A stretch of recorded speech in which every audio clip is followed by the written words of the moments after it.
नमस्कार, आप देख रहे हैं रिपोर्टर और मैं हूं आपके साथ जसलीन कौर। और प्रोग्राम की शुरुआत करेंगे सबसे पहले उस खबर से। आपको बता दें कि लगभग 1 साल के बाद जम्मू कश्मीर में 4G सेवाएं जो हैं बहाल की गई हैं। और ऐसे में अगर कश्मीर की बात करें तो पहले कश्मीर के सिर्फ गांधरबल डिस्ट्रिक्ट की बात करें तो वहां पर 4G सर्विसेज को बहाल किया गया था, पर अब पूरे कश्मीर के में बात करें तो 4G सर्विसेज बहाल हो चुकी है। और ऐसे में श्रीनगर के लोगों की बात करें तो साफ तौर पर खुशी की लहर जो है उनमें दौड़ पड़ी है। देखिए हमारे संवाददाता इरफान फाजिल की ये खास रिपोर्ट।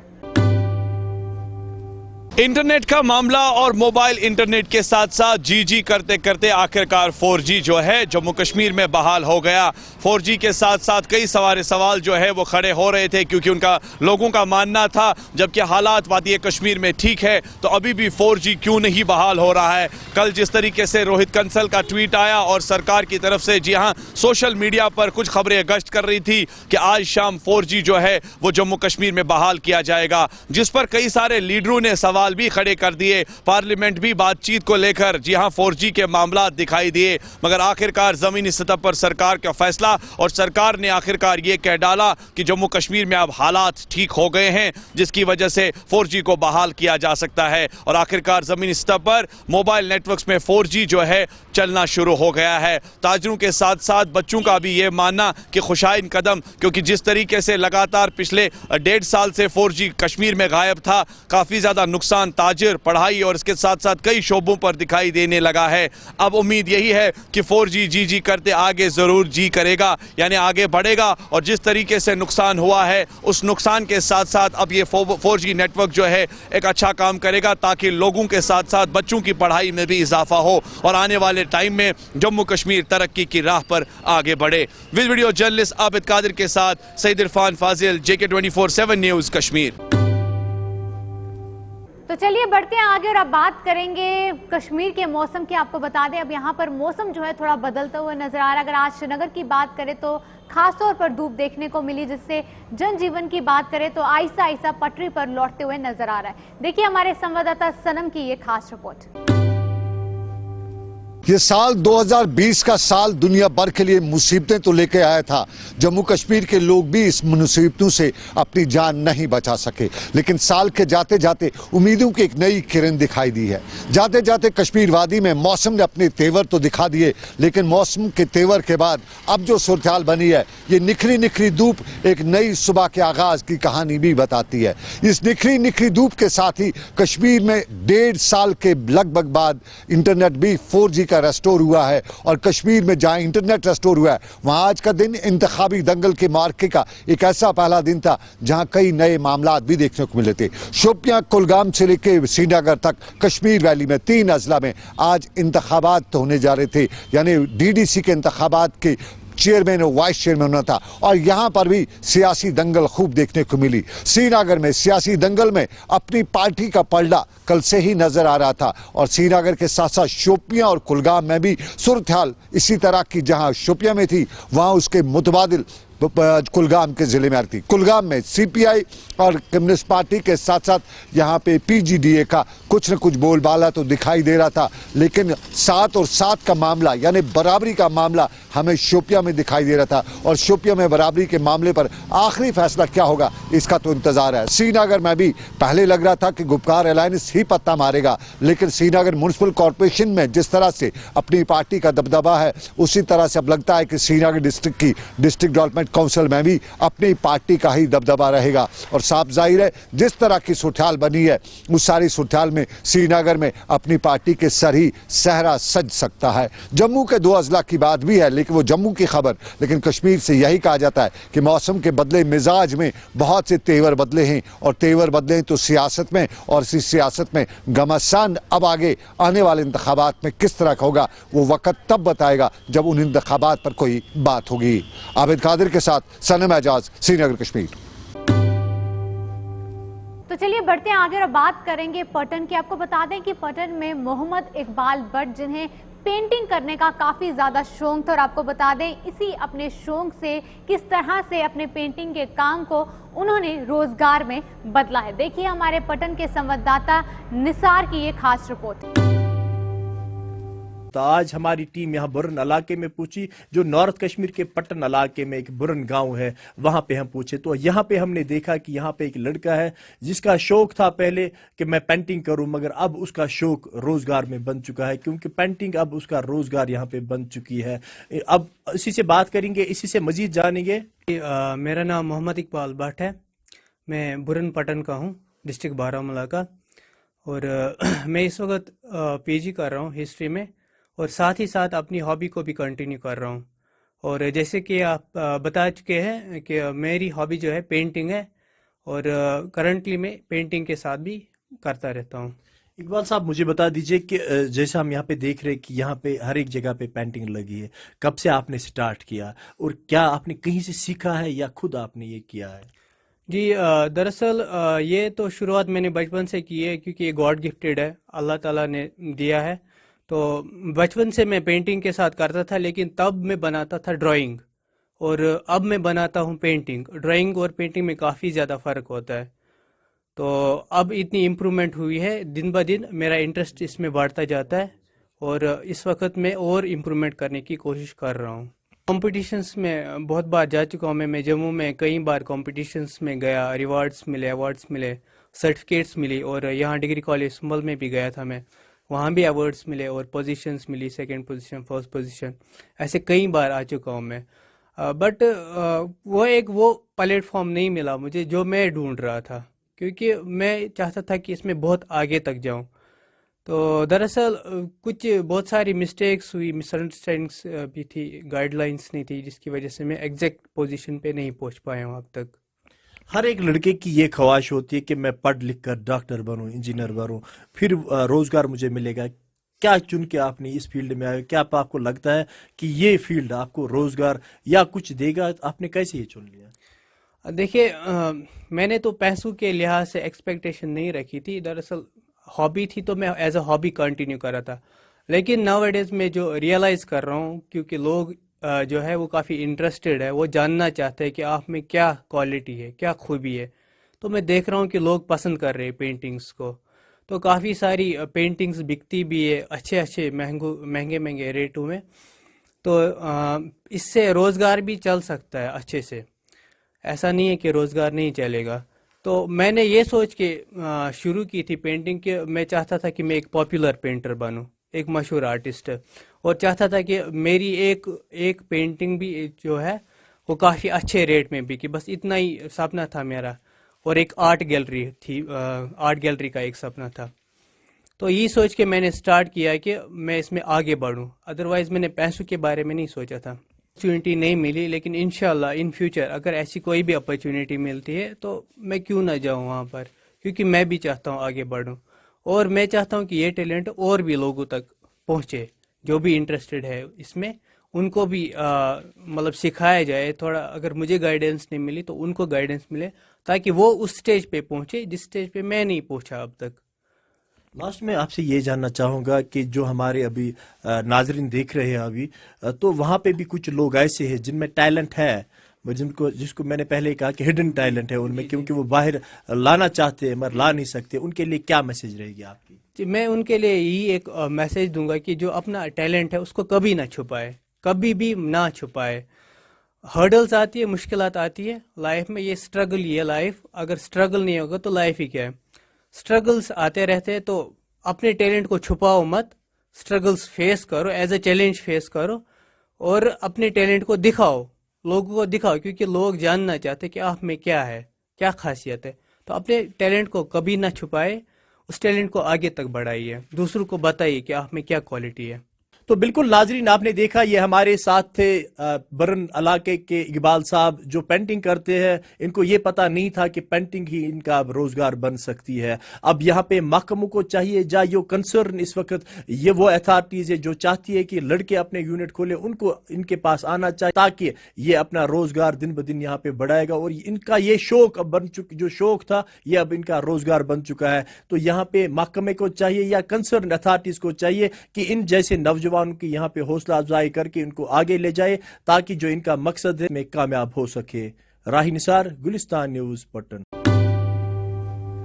चलिए बढ़ते हैं आगे। अब बात करेंगे राजौरी की, क्योंकि मेडिकल कॉलेज राजौरी की बात करें तो वहां पर पिछले 8 महीने से सीटी स्कैन मशीन की बात करें तो बंद पड़ी हुई, और ऐसे में वहां पर लोगों को कितनी ज्यादा दिक्कतें जो हैं पेश आ रही हैं। देखिए हमारे संवाददाता जमशीद मलिक की एक खास रिपोर्ट। खिता पीर पंचाल के लिए इकलौते मेडिकल कॉलेज राजौरी में पिछले 8 माह से तकरीबन सीटी स्कैन मशीन खराब होने से राजौरी पुंछ के लोगों को आज भी जम्मू का रुख करना पड़ता है। हालांकि ये कहा जाता है कि 2 निजी कंपनियों की आपसी लड़ाई के बीच में ये मशीन आज तक नहीं चल पाई। इन सब पे बात करने के लिए हमारे साथ superintendent medical college doctor Javed हैं, इनसे जानेंगे। डॉक्टर साहब, पिछले 8 महीने से सीटी स्कैन मशीन खराब पड़ी हुई है, कितनी लोगों को मुश्किल आती है और क्यों मशीन खराब पड़ी हुई है? देखिए, आप लोगों का मैं बहुत खैर मुकदम करता हूं, वेलकम इस चीज़ के पॉइंट उठाने के लिए। पर ये 8 महीने से नहीं, मुझे लगता है ये लगभग 8 महीने, साल 1.5 साल से ऊपर हो गया हुआ, और मैं हमेशा इस चीज़ के लिए बड़े फ्रंट पे रहा हूँ इस चीज़ के लिए। और आज तक जो है ये मशीन अभी तक सीटी स्कैन नहीं चली, और इसके पीछे आप सोचो आज तक कितने हमारे पीर पंजाल रीजन के कितने लोग परेशान हुए होंगे और हो रहे हैं। आए दिन आप देखते होंगे कि हमारे स्ट्रेचर के फ़ोटो ले लेते हैं, हम कुछ पेशेंट्स को एम्बुलेंस पे भेजते हैं प्राइवेट करने जब जो इमरजेंसी पेशेंट होता है, पर एक जब भी इनको कुछ पूछा जाए तो ये एक सॉफ्टवेयर का प्रॉब्लम देते हैं। असल में इसमें सबसे बड़ी चीज़ ये है कि ये पहले तोशिबा की कंपनी की जो थी उन्होंने इसका लिया हुआ था, जो इसका ओवरऑल इंचार्ज जो थे तोशिबा कंपनी थी। बाद तोशिबा वालों से इन्होंने ट्रांसफ़र कर दिया, मेडिसिटी वालों ने ले लिया, और मेडिसिटी वालों ने इसको चलाया 5-6 महीना, साल जब चला। उसके बाद जब इसके सॉफ्टवेयर का कुछ चक्कर पड़ा, जब भी आते हैं ये एक सॉफ्टवेयर इनके कई इंजीनियर आते हैं सॉफ्टवेयर का बहाना लेके, और उसी चक्कर में ये आके चेक करके चले जाते हैं, वापस कभी नहीं आते। आज आप देखोगे कम से कम 1.5-2 साल हो गए, और हमारे पीर पंजाल राजौरी पुंछ में जो फिर वही बात आ जाती है मुँह से कि कितने लोग हमारे, कितने अफसरान, कितने पॉलिटिशियन राजौरी पुंछ के कितने लोग हैं उन जो इस चीज़ को आज तक ठीक नहीं कर सकते, और अपने आप को अफसरान और बड़े बड़े पॉलिटिशियन कहलाते हैं। और आप सोचो वो पेशेंट इधर से, जो पेशेंट जम्मू नहीं जाता वो पेशेंट वापस घर जाता है इस सीटी स्कैन की मशीन की वजह से। मगर आज आके ये मेडिसिटी वालों की एक बहुत बड़ा डिफ़ॉल्ट रहा है, और आज तक चल रहा है, और अभी तक मुझे लगता नहीं, मैंने आए दिन सुना है कि कोई नई मशीन है। पर अगर ये वापस मेडिसिटी वालों को देते हैं तो ये हमारे लिए एक बहुत बड़ी बेइज्जती की बात है अगर ये दोबारा मेडिसिटी वालों को देते हैं, क्योंकि इन 2 सालों में अगर जितने पेशेंट डेथ हुई हैं, जितने पेशेंट इधर से जम्मू रेफर हुए हैं, जितने पेशेंट घर जाके डेथ हुई हैं, उनका रिस्पॉन्सिबल कौन है? मेडिसिटी। उनको इस चीज़ का जवाब देना चाहिए। तो आज तक ये मशीन जो अभी तक हमारे ये और हायर अथॉरिटी के हाथों में है, ना कि सुपरिटेंडेंट, ना हमारे प्रिंसिपल सर, हमारे कितने लेटर इन्होंने लिखे पर इन्होंने कोई रिस्पांस नहीं दिया। जब भी कोई आया एक कुछ देर चली और बाद में फिर बंद होगी, सॉफ्टवेयर। डॉक्टर साहब, जिस तरह अगर इन 2 कंपनियों की आपसी रंजिश के बीच में ये मशीन पिछले आप बता रहे हैं कि 1.5 साल से खराब पड़ी हुई है। 2 कंपनी को रंजिश नहीं थी, पहले तोशिबा के भी थी, तोशिबा के पास थी, उसके बाद अभी आ गई मेडिसिटी। आप क्या आपकी तरफ से क्या इनको कोई ब्लैक लिस्ट करने जा रहे हैं इस कंपनी को, क्योंकि इसकी वजह से 1.5 साल से? अरे मैं तो बोलता हूँ कि मेडिसिटी को ब्लैक लिस्ट करना चाहिए, जिन्होंने पिछले 2 साल से कितने पेशेंट्स को खज्जल किया। तोशिबा से अगर नहीं चली तो उन्होंने सीधा मेडिसिटी को हैंडओवर कर दिया। मेडिसिटी वालों के ना अगर करना है तो मेडिसिटी वालों को करो, मेडिसिटी वालों को जवाब देना चाहिए ना, पिछले 2 साल से क्यों नहीं चलाया इस मशीन को? कितने पेशेंट खज्जल हुए, कितने पेशेंट मरे, कितने पेशेंट वापस घर के जो बेचारे इधर से जम्मू भी नहीं जा सके। हमने कितने लेटर लिखे, प्रिंसिपल सर ने कितने लेटर लिखे, कुछ। अगर ये वापस मेडिसिटी वाली लेते हैं तो इनको पिछला पूरा हिसाब देना पड़ेगा ना। कितने गरीब लोग पीर पंजाल रीजन के हैमरेज से मरे, डायग्नोज नहीं हो सके, प्राइवेट गए, रास्ते में डेथ हो गई। कौन सा सॉफ्टवेयर है जो मेडिसिटी जो आगे जम्मू से इधर तक ठीक नहीं कर सकी? मैं तो ये बोलता, अगर मेडिसिटी अगर ब्लैक लिस्ट किया जाए तो मेडिसिटी को किया जाए और उनको उसका जवाब देना चाहिए। ये थे हमारे साथ medical college superintendent doctor Javed, जिनकी तरफ से आपने सुना होगा कि ब्लैक लिस्ट मेडिसिटी को करना चाहिए, क्योंकि पिछले 1.5 साल से उनकी तरफ से अगर इंजीनियर भेजे भी जाते हैं मगर मशीन को कभी वो ठीक नहीं कर पाए। हालांकि आज हमने रिकॉर्ड के बीच में भी देखा कि जनवरी के महीने में भी जेके मेडिसिटी के इंजीनियर यहाँ पहुँचे मगर उनसे ठीक नहीं हो पाई, क्योंकि सिर्फ एक सॉफ्टवेयर का मामला है जो उनसे हल नहीं हो पा रहा, क्योंकि इससे पहले जो मशीन थी वो तोशिबा वालों के पास थी और जेके मेडिसिटी को हैंड ओवर होने के बाद ये मशीन दोबारा नहीं चल पाई, जिस कारण खिताई पीर पंचाल के लोगों को आज भी सिटी स्कैन के लिए जम्मू का रुख करना पड़ता है। राहुल सूदन के साथ जमशेद मलिक, गुलिस्तान न्यूज़, राजौरी। तो चलिए बढ़ते हैं आगे, अब बात करेंगे बांडीपुरा की, क्योंकि आज वहां पर भी 13 राष्ट्रीय राइफल्स द्वारा यूथ के प्रति अवेयरनेस कैंप चलाया गया, जिसमें यूथ को किस तरह से यूथ जो है रोजगार जो है अपना बना सकता है, उसके प्रति जो है उन्हें जागरूक किया गया। देखिए हमारे संवाददाता जहूर की ये खास रिपोर्ट। में बात करेंगे आज आर्मी के हवाले से। आर्मी के 13 राष्ट्रीय राइफल्स ने आज जो है यहाँ के लोकल यूथ को जो है आज ड्रेजिंग जो है वालोर के यहाँ पे लिया गया है, जहाँ ड्रेजिंग चल रहा है उनको वहाँ पे दिखाया गया है कि आप बायोडाइवर्सिटी कैसे कर सकते हैं, बायोडाइवर्सिटी आप यहाँ के जो लोकल यूथ उनको दिखाया गया है कि आप वालोर को कैसे बचा सकते हैं। जो वहाँ की जो ड्रेजिंग चल रही है उनको वहाँ जो है ट्रेनिंग दी गई है और वहाँ पर जो दिखाया गया है कि आप अपने जो रोज़ी जो रोटी है कैसे कमा सकते हैं। वहाँ के यूथ जो है उन्होंने इंटरेक्ट किया है। उसके साथ साथ जो है अगर हम देखेंगे 5 राष्ट्रीय राइफल जो डंगरपुरा सुंबल में है, उन्होंने भी जो आज टूर्नामेंट का एक इनेकाद किया गया था, जो बैडमिंटन टूर्नामेंट, और वहाँ पे जो है कई जो बच्चों ने पार्टिसिपेट किया है उनको जो है इनामात भी तकसीमात किए गए। और हर रोज़ हम देखते रहेंगे, देखते आ रहे हैं कि जो 5 राष्ट्रीय राइफल्स या 13 राष्ट्रीय राइफल्स हैं कंटिन्यू जो है ऐसी गतिविधियाँ जो है यहाँ करते आ रहे हैं। और यहाँ की जो लोकल यूथ है उनको एंगेज करते हुए उनको यहाँ पे जो है ट्रेनिंग दी जाती है। कभी कोई टूर्नामेंट दिखाए जाते हैं और कोई और जो एक्टिविटीज़ हैं जिनमें यूथ एंगेज होते हैं और जो बाकी बुरे कामों से वो दूर रहते हैं। और यहाँ पे जो है यहाँ के जो लोकल जो सिटीजन्स हैं, यहाँ के लोकल ने जो है आर्मी की इस कदम को है सराहना किया गया है। फिलहाल तो चलिए बढ़ते हैं आगे, अब बात करेंगे सांबा की, क्योंकि लगातार अगर पूरे जम्मू कश्मीर की ही बात करें तो अभी भी यहाँ पर बुनियादी सुविधाएं जो हैं लोगों तक नहीं पहुंच पाती। और ऐसे में सांबा के सुम इलाके की बात करें तो वहां पर संपर्क को लेकर यानी कि रोड कनेक्टिविटी की बात करें तो काफी ज्यादा खस्ता है, जिसको लेकर लोग वहां के काफी ज्यादा परेशान है। देखिए हमारे संवाददाता ऋषि खजूरिया की ये सांबा से खास रिपोर्ट। कोई लड़की का ये राजी पे रास्ता नहीं है, असं रस्ते ही प्रॉब्लम है। जे बच्चा अस सर्दियों स्कूल भेजने तो बीमार हो जाता, नमूनिया हो जाता, गर्मी बेच सेक लगता, जे बरसात होती है तो पानी लांघा नहीं दिंदा, बच्चे कुत्ते पढ़ा नहीं साढ़े पानी कन्नै साढ़े बच्चे 1-2 बजे रुड़े, गड्डी रुड़ी साड़ी 20 बंदे आए ते ट्रैक्टर आंदा जाइया साड़ी गड्डी निकली है। बुरा हाल होंदा ना बरसाती, तुसीं पता कि 3-4 महीने साढ़े इ'यां होंदा भी इ'यां अस ले होने बैठे दे, मतलब इ'यां रस्ते बंद, असें इन्नी मुश्कलात होई जंदी भाई इ'यां बुरा हाल होंदा महाराज। ते गौरमेंट अग्गें एह् फरियाद है भी असें मेरी भी हुण 40 साल उम्र होई होनी, 50 होई 40-50, ते असें रोड दा मूंह नहीं दिक्खेआ कदें, सानू असें खड्डा गै आए ते खड्डा गए। हमें क्या चाहिए? वोट चाहिए। हमें क्या चाहिए? वोट चाहिए। सरकारें हो या फिर प्रशासन हो, उनका एक ही दावा रहता है कि हर गांव में हर संभव सुविधा दी जाए, लेकिन कहीं ना कहीं ये दावा अब खोखला साबित होता हुआ नजर आ रहा है। आज के इस आधुनिक दौर में भी कई ऐसे दूर दराज गांव हैं यहां पर सड़क संपर्क की सुविधा बिल्कुल भी नहीं है। और ऐसा ही वाकया एक पेश आया है सांबा जिला के सुंब ब्लॉक की बलेतर पंचायत में। यहां बलेतर पंचायत के साथ लगते कई ऐसे छोटे छोटे गांव है, यहां पर आज भी सड़क संपर्क की सुविधा बिल्कुल भी नहीं है।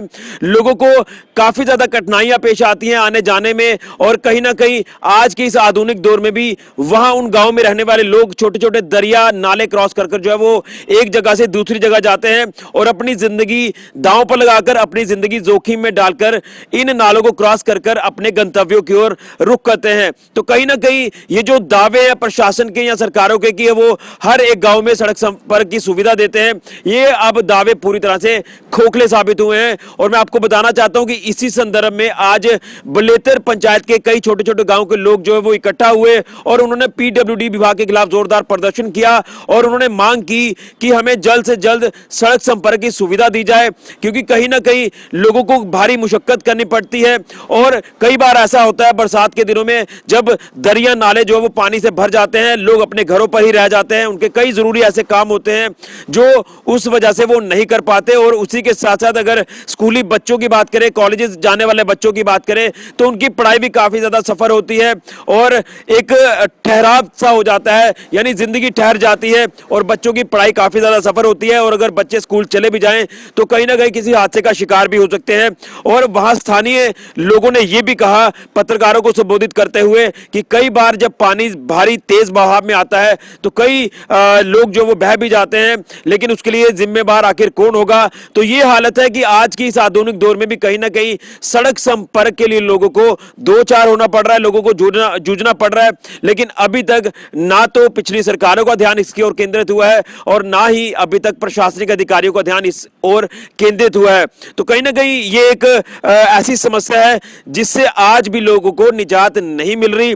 लेकिन आज गुस्साए लोगों ने प्रदर्शन किया जिला प्रशासन सांबा पीडब्ल्यूडी विभाग के खिलाफ कि हमें जल्द से जल्द रोड कनेक्टिविटी दी जाए, जिसके लिए लोगों को कई अरसों से तरसना पड़ रहा है, लेकिन चलने के लिए अभी तक रास्ता नहीं है। नदियां नाले दरिया को क्रॉस कर कर वो एक गंतव्य से दूसरे गंतव्य की ओर पहुंचते हैं। तो ये है आज के इस आधुनिक दौर में गांव में रहने वाले लोगों की हालत। उम्मीद है कि प्रशासन इस समस्या पर जल्द गौर करेगा और यहां पर रोड कनेक्टिविटी जल्द से जल्द बहाल करवाएगा। इस सुंब ब्लॉक के बलेतर पंचायत के साथ कई छोटे छोटे लगते गांव में। फिलहाल के लिए कैमरामैन राहुल के साथ ऋषि खजूरिया, जगन 24/7 न्यूज के लिए। तो चलिए बढ़ते हैं आगे और बात करते हैं डोडा की, क्योंकि डोडा में लोगों ने आरोप लगाया है कि नरेगा प्लान में जो है गलत काम हो रहे हैं और ऐसे में उन्होंने डीसी डोडा से गुहार लगाई है कि जल्द से जल्द इस पर जो है तहकीकात होनी चाहिए। देखिए हमारे संवाददाता वसीम की ये खास रिपोर्ट। डोडा से लगभग 7 किलोमीटर की दूरी पे मैं हूं इस वक्त और परियोद बी के इलाके में, और काफ़ी सारे लोग आप देख सकते हैं इर्द गिर्द में जो यहाँ पे इकट्ठा हो चुके हैं। इन्हीं से जानते हैं कि क्या इनकी परेशानी है और ये क्यों यहाँ पे इकट्ठा हो चुके हैं। आपका नाम क्या है? मेरा नाम रमेश कुमार है सर। रमेश जी, पूरा क्या मामला है? मामला क्या है सर कि हमने जब भी इधर काम देखे, प्लान देखे, हर साल के प्लान देखते आए हैं 3-4 साल से। तो हम बड़े डीसी साहब के पास भी गए, दफ्तर में भी गए कि ये प्लान जो है गलत बन रहे हैं, गलत काम हो रहे हैं। कौन से प्लान हैं? ये नरेगा के, एमजी के नरेगा के। हम चाहते हैं सर ये 100 दिन रोजगार जो है ये गरीब लोगों का है, गरीबों को मिलना चाहिए, ये नहीं कि मुलाजमों को मिलना चाहिए। प्लान में जब भी देखो सर फलाना नहीं आ रहा, वो सब फलाना लैंड है। जब उसके पास जॉब कार्ड होल्डर नहीं है वो, तो उसका काम क्यों? ये काम जो है 100 दिन रोजगार जो है गरीबों का है, गरीबों के हक में होना चाहिए, गरीबों का काम होना चाहिए, गरीबों के दरवाजों के सामने। कितने काम अभी तक इस तरह के हुए? सर कम से कम 75% जो है तो मुलाजमों के काम हो रहे हैं। और सर क्या होता है बीबीओ के और ड्राइवरों के और घर में सर जो फैक्ट्री में काम कर रहे हैं उनके जॉब कार्ड बनाकर ठेकेदारी सिस्टम कर दिया है इन्होंने। यही सर हम चाहते हैं कि ठेकेदारी सिस्टम ना हो, जैसे पिछले प्लान में चलता था कि नरेगा जो है, नरेगा का जिसका जॉब कार्ड होगा वही काम पे आएगा। कार्ड बनाकर रखे इन्होंने और ठेकेदारी सिस्टम आगे कर दिया और जेसीपी से नरेगा का काम हो रहा है। पुराने जो लोग हैं उनको कितने लोगों को जॉब कार्ड है यहाँ पे? सर जो जितने भी जॉब कार्ड थे उन्होंने कुछ डिलीट कर दिए हैं, कुछ ऐसे रखे हैं, जो उनके रखे भी हैं तो उनको सर जब हम डिमांड भरने जाते हैं तो कहते हैं जी आपका जॉब कार्ड लगा है, फुल हो चुका है। जैसे मैं अपनी बात करता हूं सर, मैंने कोई काम पे 20 दिन नहीं लगाया और 17,000 रुपये मेरे अकाउंट में भेज दिए इन्होंने। तो आपने हायर अथॉरिटी से कभी बात नहीं की इस बारे में? बात करते सर, हम डीसी के पास के भी गए, डायरेक्टर साहब को भी एक लेटर लिखा हमने और बीडीओ साहब के भी एक लेटर लिखा कि हमारे पंचायत में ये हो रहा है। उनकी कापियां सबको हमने दे दी और उनकी रसीद कोई कुछ नहीं सर, कोई नहीं सुनता है। जैसे आज बुलाया हमने, इधर एक मौके पे मकान है सर, 1.5 लाख रुपये उसकी पे है और 50,000 रुपये उसको किराया आता महीने का, और खुद जनाब क्वार्टर मिला उसको, आर्मी का क्वार्टर मिला और नरेगा का पैसा भी उसको। सर हम देखना चाहते हैं कि जो आज उसकी शीट लगी है उधर हाजिरी चल रही है तो उसमें कितने बंदे हैं, वो कौन कौन से हैं, कहाँ पर कौन आ रहे हैं और कौन जॉब कार्ड की नरेगा की हाजिरी में कौन। क्या अभी रहेगी आपकी डिस्ट्रिक्ट एडमिनिस्ट्रेशन डोडा से? बिल्कुल सर, जब तक है तब तक रहेगी, जब तक ऐसा चलता जाएगा तब तक हम हटेंगे नहीं पीछे। और भी कुछ लोग हैं, इनसे भी जानते हैं। आपका नाम क्या है? मेरा नाम कमरदीन है सर। कमरदीन जी, क्या पूरा मामला यहाँ पर इकट्ठे, पूरी जो इलाके की बस्ती है सारी हो चुकी है, तो क्या पूरा मामला क्या है? सर बस्ती ये गरीब लोग है, सारे मजदूर तबका है, 100 दिन रोजगार के मसले में आए थे सर ये। तो ये चीज इसमें कि जॉब कार्ड होल्डर जो लोग हैं सर, बगैर काम करने के सर, उन जो इनके अपने आदमी हैं उनके ही जॉब कार्ड के 100 दिन मिलते हैं, बाकी गरीबों के किसी का कोई दिन नहीं मिल रहा है सर। तो सरपंच वगैरह से किया आपने बात, जो मौजूदा सरपंच? सर कुछ नहीं सर, वो कहता है जानता ही नहीं, मुझे पता ही नहीं है। उसने ठेकेदार रखे अपने आदमी, वो तो उसमें मिला सर, उसमें ठेकेदार मिला उसे, वीडियो मिला उसे, सेक्रेटरी मिला उसे, तो ब्लॉक तमाम लोग मिला उसे। 2018 से लेकर अभी तक मिलाओ से ये लोग इसमें। तो ब्लॉक ऑफिस जो कंसर्न डिपार्टमेंट होता है उससे कभी बात की आपने? सर 2-3 बार गए सर, कहते हैं मैं टीम बना रहा हूँ, मैं आऊंगा मौके पर, आऊंगा मौके पर। सर अभी यहाँ पर मौके पर आए, 10 मिनट रुके, एक ही मकान देखा सर, जब अलीगल तरीके से काम हो रहा था, वीडियो साहब गाड़ी मोड़ के चुपके वापस चले गए। कितने काम अभी तक यहाँ पे इनलीगल हुए होंगे?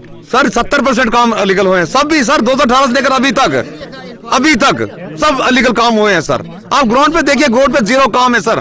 4-4 मंजिल मकान जिनके सर 1.5 लाख तनख्वाह लोग, उनकी दीवारें लग रही हैं। गरीब जो है बेचारे माल वेची वाले हैं, उनका कोई काम नहीं हो रहा है। तो क्या अपील रहेगी आप? मेरी अपील है डीसी साहब से कि इसमें एक टीम बनाई जाए, बहुत जरूरी इसमें विजिलेंस की जाए हम बिजनेस की अपील करते हैं डीसी साहब से कि बिजनेस के लिए जाए तो ये पूरी छानबीन करके इन लोगों को कड़ी से कड़ी सजा मिलनी चाहिए। लोगों का गुस्सा कितना ज्यादा है और सारे लोग जो है सड़कों पे उतर आए हैं। इनका साफ तौर पे कहना है जो भी यहाँ पे जो परियोद बी के अंदर काम हो रहे हैं वो इलीगल तौर पे हो रहे हैं। और साफ तौर पे डिस्ट्रिक्ट एडमिनिस्ट्रेशन डोडा से, खास करके डिप्टी कमिश्नर डोडा से अपील करते हैं कि एक टीम बनाई जाए जो पूरे इलाके की सर्वे करे और सर्वे के दौरान जो भी इलीगल काम हुए हैं, जिनने भी इस इलीगल काम में हिस्सा लिया है, उनको कड़ी से कड़ी कार्रवाई होनी चाहिए। देखते रहिए गुलिस्तान न्यूज़, वसीम गत्तू, डोडा।